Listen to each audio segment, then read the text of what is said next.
300 is a 2006 American epic historical action film based on the 1998 comic series of the same name by Frank Miller and Lynn Varley. Both are fictionalized retellings of the Battle of Thermopylae in the Persian Wars. The film was co-written and directed by Zack Snyder, while Miller served as executive producer and consultant. It was filmed mostly with a superimposition chroma key technique to replicate the imagery of the original comic book. The plot revolves around King Leonidas, Gerard Butler, who leads 300 Spartans into battle against the Persian god King Xerxes, Rodrigo Santoro, and his invading army of more than 300,000 soldiers. As the battle rages, Queen Gorgo, Lena Headey, attempts to rally support in Sparta for her husband. The story is framed by a voice-over narrative by the Spartan soldier Dilios, David Wenham. Through this narrative technique, various fantastical creatures are introduced, placing 300 within the genre of historical fantasy. 300 premiered at the Austin But-Numathon on December 9, 2006, and was released at the Berlin International Film Festival on February 14, 2007, before being released in both conventional and IMAX 8 in the United States on March 9, 2007, and on DVD, Blu-ray disc, and HD DVD on July 31, 2007. The film received mixed reviews, with critics praising its visuals and style, but criticizing its depiction of the Persians, which some characterized as bigoted or Iranophobic. Grossing over $456 million, the film's opening was the 24th largest in box office history at the time. A sequel, titled Rise of an Empire, based on Miller's previously unpublished graphic novel Prequel Xerxes, was released on March 7, 2014. Did you know? The line, "Come back with your shield, or on it," was a common phrase by Spartan women to their sons and husbands. Soldiers would drop their heavy shields when they ran, and their wives would rather they come home dead than a coward. Dead soldiers were carried home on their shields.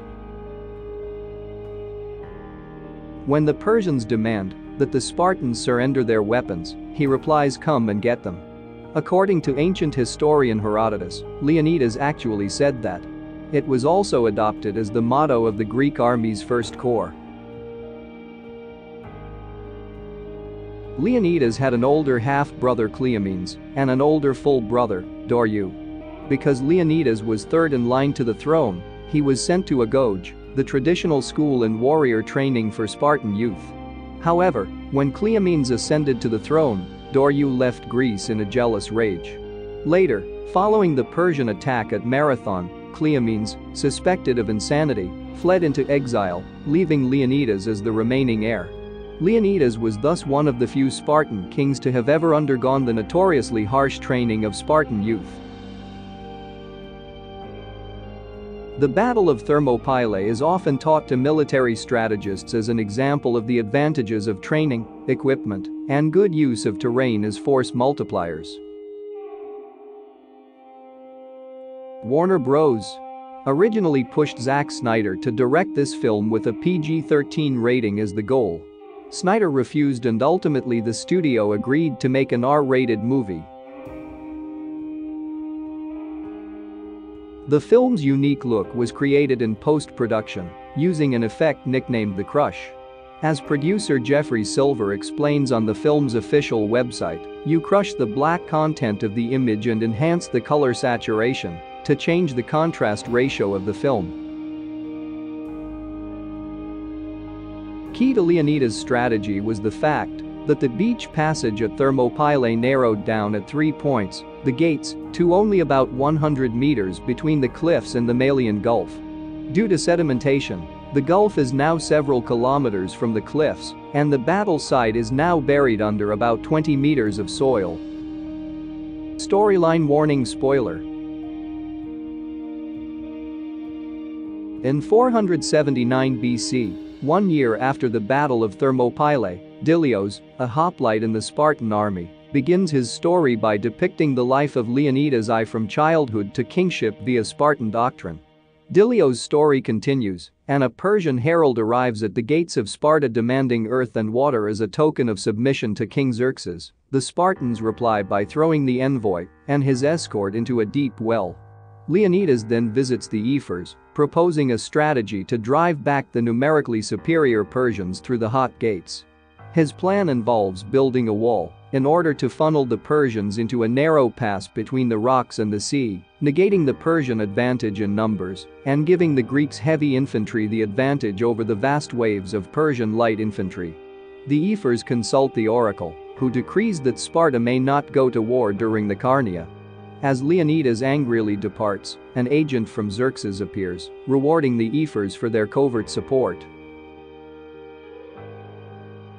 Although the ephors have denied him permission to mobilize Sparta's army, Leonidas gathers 300 of his best soldiers in the guise of his personal bodyguard.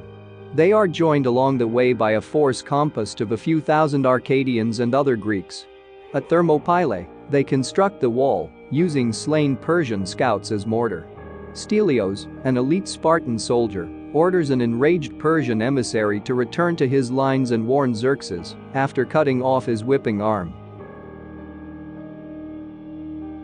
Meanwhile, Leonidas encounters Ephialtes, a deformed Spartan whose parents fled Sparta to spare him certain infanticide. Ephialtes asks to redeem his father's name by joining Leonidas' army, warning him of a secret path the Persians could use to outflank and surround the Spartans. Though sympathetic, Leonidas rejects him since his deformity physically prevents him from holding his shield high enough, potentially compromising the phalanx formation. The battle begins soon after the Spartans' refusal to lay down their weapons. Using the hot gates to their advantage, as well as their superior fighting skills, the Spartans repel wave after wave of the advancing Persian army. Xerxes personally approaches Leonidas and offers him wealth and power in exchange for his submission. Leonidas declines and mocks the inferior quality of Xerxes' fanatical warriors. In response, Xerxes sends in his elite guard, the Immortals.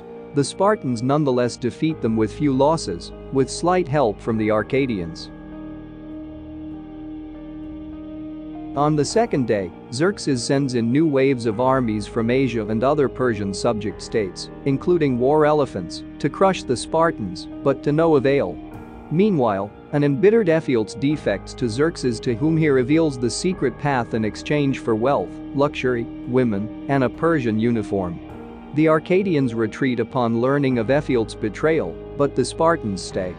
Leonidas orders an injured but reluctant Dilios to return to Sparta and tell them of what has happened. A tale of victory. In Sparta, Queen Gorgo tries to persuade the Spartan council to send reinforcements to aid the 300. Tiernan, a corrupt politician, claims that he owns the council and threatens the queen, who reluctantly submits to his sexual demands in return for his help.